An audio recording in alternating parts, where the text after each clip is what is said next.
welcome to Learning with Dr. Shivangi. Today's topic is classification of comparative scaling techniques.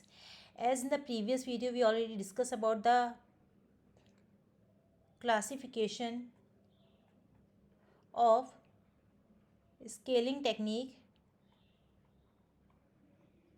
as comparative and non-comparative technique, and also about the meaning of measurement also. So in this video we'll discuss about the comparative scaling techniques, its meaning and its classification also in short. So before starting the video, I want to say you that if you like my video, please like and share this video and subscribe my channel, which is Learning with Dr. Shivangi. Now coming to the main topic, classification of comparative scaling technique. Before classification, we have to understand about the meaning of comparative scaling technique for the new viewers who first time view my video. So what is the meaning of comparative scaling technique or ranking scale? As it is known as ranking scale or comparative scale, we make relative judgments against other similar objects. The respondents under this method directly compare two or more objects and make choices among them. If there's two objects or persons A and B, then respondent has to compare these two objects or persons or events, situations. So after comparing, he or she has to give their opinion. Comparative scale data are interpreted in relative terms and are measured on ordinal scale. The technique is non-numeric scaling technique, as ordinal data cannot be used for numeric operations. Because here we provide the rank, for example rank 1, 2 and so on. So we can't perform numeric operations on rank. For example, if a student A has rank 2 in the class and B has rank 1 in the class, so we can't we only compare the rank, but we can't perform the numeric operations on these type of rank of students. These techniques are easy to understand and apply, so it is generally used technique. They force the respondent to choose between the stimulus objects. What the options are given, what the responses are given, respondent has to select one of them. For example, respondents are asked whether they like to use toothpaste of brand A or brand B. The respondents have to choose one out of A and B or B, even if there is a very small difference in their liking of two brands. If there are two options are given, then he has to select only one brand each of them. The main disadvantage of comparative scales is the inability to generalize beyond the stimulus objects, but the conclusion drawn from this type of technique can't be generalized in a general way, because it is a peculiar technique for a particular operations. Because for example, if we are comparing one A and B brand, so this is particular to that particular brands. If we have to add on brand C of toothpaste, so we have to perform again research process to conduct new study. So this is a time taking process. Now we have to come or discuss about the classification of comparative scaling technique.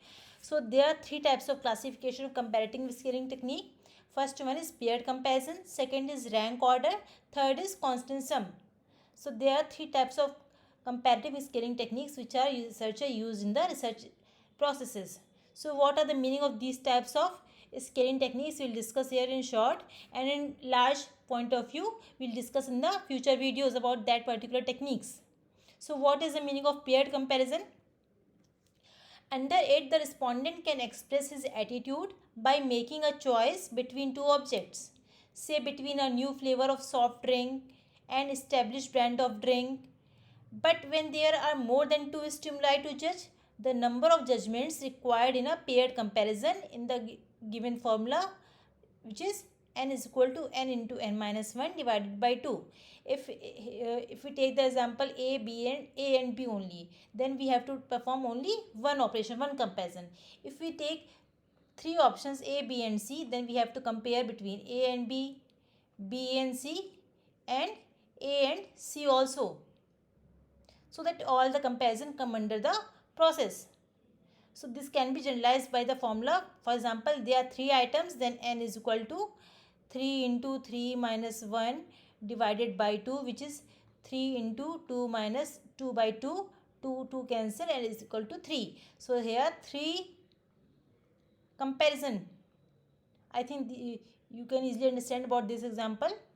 So if there are two, if we take the example of four objects A, B, C and D, then 4 into 4 minus 1 by 2, which means 4 into 3 by 2, which means 6 comparison we have to perform to combine all the comparisons of objects.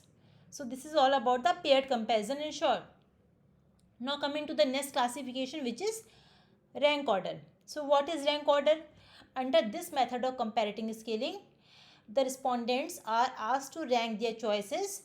This method is easier and faster than the method of paired comparison stated above. So what we have to do in rank order, if we have two options A and B, then we can easily assign the rank 1 or 2 to A or B. But if we have A, B and C or D and so on, so we have to give the rank to all the objects according to our opinion without any comparison. If you want that C is the best brand, then we can assign rank 1. If we if in our opinion B has less profitable, less acceptable brand in comparison with C, then we can assign rank 2 to brands B. So according to our opinion, we can assign the rank to all the products or the objects or person according to research process. So this method is easier than paired comparison, because we have to assign only rank to the objects. Last is the constant sum.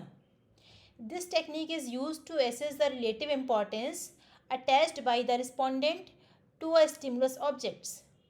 The respondent gives certain points to each stimulus object out of a fixed sum of points.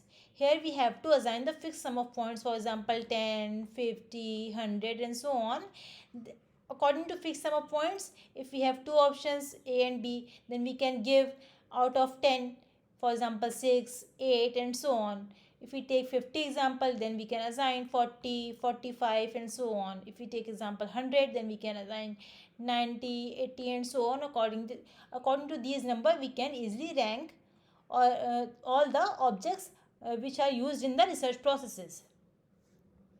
So we have to give only some points to the objects which are involved in the research processes. So these are the classification of comparative scaling technique. I think this is clear to all of you. Again summarize all the points so that you can easily understand about the topic. So what is the classification of comparative scaling technique? Paired comparison, rank order and constant sum. In paired comparison, we have to compare all the objects one by one by using the formula n is equal to n into n minus 1 by 2. Here n is equal to number of judgments and small n is equal to number of stimuli or objects to be judged. This is the example of number of judgments. In the rank order, we have to assign the rank to all the objects or events or persons or situations according to our opinion. It is easier method than paired comparison and less time taken method in comparison with paired comparison. Last is constant sum technique. In this, we have to assign the points according to fixed sum of points. According to that, we can assign the rank depend on the points of the objects. So this is the classification of comparative scaling technique. If you want to know more about this topic, or if you want to know about any topic related to research methodology or business management, you can ask me through comment box. If you like my video, please like and share this video and subscribe my channel, which is Learning with Dr. Shivangi. We will meet in the next video with new topic. Thank you everyone.